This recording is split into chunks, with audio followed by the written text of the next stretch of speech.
I'm Kirsten Bridier, the Executive Director of the National Trust for Scotland Foundation USA. I'm delighted that we have Curt DiCamillo, our Executive Director Emeritus, with us. Curt is a world-renowned expert on the British country house, and he's going to share some thoughts on his favorite property of the National Trust for Scotland, Culzean Castle. Curt?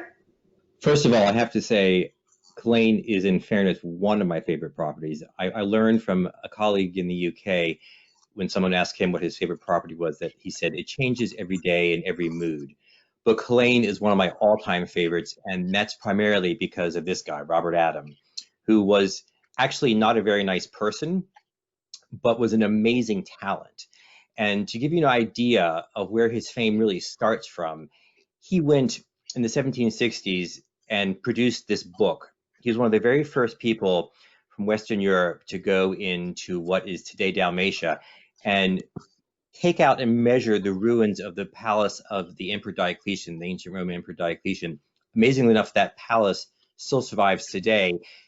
Adam comes back to England. He publishes this book. The copy you see on the screen is the copy that he gave to the king, George III. And to give you context for this, this is happening at the same time that Pompeii is being uncovered in real time.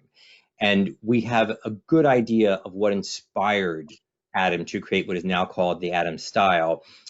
This is the inside of the Pantheon. This is what it looks like today.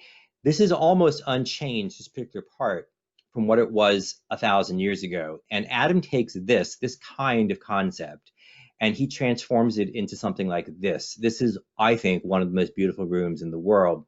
This is Adam's Hall from Kettleston Hall in Derbyshire, National Trust for England property. To take that and to put it into Culzean's aspect, a lot of people, as you see here, consider Culzean to be Robert Adams' masterpiece. He did this near the end of his career. And it's interesting because what he's doing here is taking an existing castle that may have gone back to the 14th or 15th centuries and rebuilding it. And this is in his famous castle phase, which is his clients wanted this great sense of a castle, but they wanted all the modern comforts of a Georgian interior. So his interiors are pretty much the same regardless of where they were. The outside sometimes change, and you can see here with Culzean hugging the Atlantic as it does. This is the man that he designed it for, the 10th Earl of Cassilis. This is one, I think, of the most amazing interiors at Culzean. This is actually the round drawing room. Those windows look right out over the Atlantic. And I think one of the stars of this room is the ceiling. Adam was fantastic with his plaster ceilings, oftentimes echoing in the carpets below the same kind of pattern or colors, which you actually see here. This ceiling is so luscious that I feel like I have to do a close-up. I mean, look at the depth of that. Look at the thickness of the plaster. And there's a constant theme through all kinds of Adam's designs, and it involves this. This is actually a sphinx. He interchanged sphinxes and griffins, and I'll point that out as we go through some of my favorite rooms. The old eating room, which was basically an old dining room that's today a sitting room, tells you everything you need to know about the idea of Adam and the great comfort and modernity of the 18th century. This is what I mean. This room's a perfect example of this very foreboding castle exterior, and that you have this wonderful, warm, modern interior. And what Adam did, which was pretty much unheard of at the time, when you hired him, and I should say he was very difficult to work with, he insisted on having complete control. He was one of the very first architects that insisted on designing everything. So I'm talking about the furniture, the mirrors, the curtains, the carpets, right down to the door hardware. And what you see here is a reproduction of the door hardware from this room at Culzean that the National Trust for Scotland very kindly gave me when I left the trust, knowing how much I loved Culzean. This is the kind of detail that Adam specialized in, going down to the smallest thing that very few people would see. And what he's doing is channeling ancient Rome here. And in this room, this relatively unimpressive room, I shouldn't say unimpressive, it's a modest room by Adam's standards. What I want to see here is the colors. So here in the frieze, the plaster frieze, you see the same green that he designed here in this torchère. So this would have originally been designed, this torchère stand, to have a candelabra on it. And you can see the same greens going back and forth. This is something he did throughout almost all of his interiors, a uniformity. And you can see in the same room this incredible mirror that he designed with this urn and these two griffins at the top of it. This right here is possibly the trademark Robert Adam look. And in this room, in the blue drawing room, once again, a frieze, hard to see, but right up there, more griffins. And then we go here into the dining room. Guess what? Griffins. These are all wonderful plaster griffins that really make this house a neoclassical masterpiece. The reason that most people come here for architectural purposes is to see this famous oval staircase, which is 3 stories tall, and which Adam had to put in to join together the old part of the house with the new part he was building. This was a solution to make them feel as though they were one. In this black and white photograph, you can see examples of what I'm going to show you next, which is this mug, which is one of my favorite mugs that I bought probably 20 years ago at the shop at Culzean.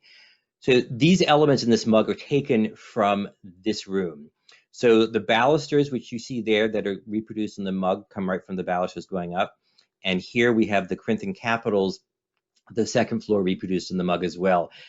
And somebody at the Trust realized that this is one of the most amazing things in this entire house. And to reproduce this, I would buy anything with this. I would buy underwear. I would buy a scarf. I'd buy a robe with this design on it. It just makes me swoon. So if you come to the bottom, the beginning of the staircase is leading you up to what is called, or was called certainly in the middle of the 20th century, the Scottish White House. And of course, the question would be, why? And if you look up to the 3rd floor, the top floor where that red arrow is, it's because after World War II, Scotland, in the person of the National Trust for Scotland, if it was a person, decided they wanted to thank Dwight Eisenhower for basically saving Europe. Yes, it's hard to believe America actually did good things once.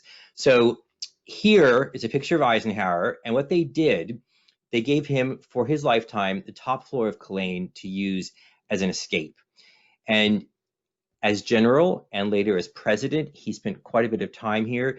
He was oftentimes heard in the White House from his aides in a particularly stressful day saying, "Get me out of here. I want to go to Culzean." Of course, everyone who knows about Eisenhower knows about his love of golf. So you can imagine this was a great reason for him to feel happy about coming to Culzean. This is a great photograph showing during the war, actually, Eisenhower and Mamie and the Queen Mother, then the Queen, everybody.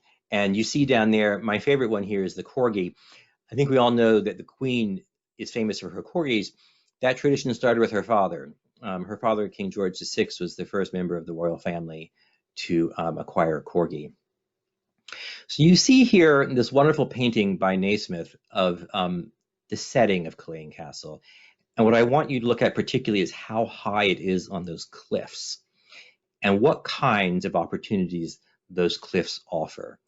And in this case, I'm talking about caves. This is actually boarded up a caged cave.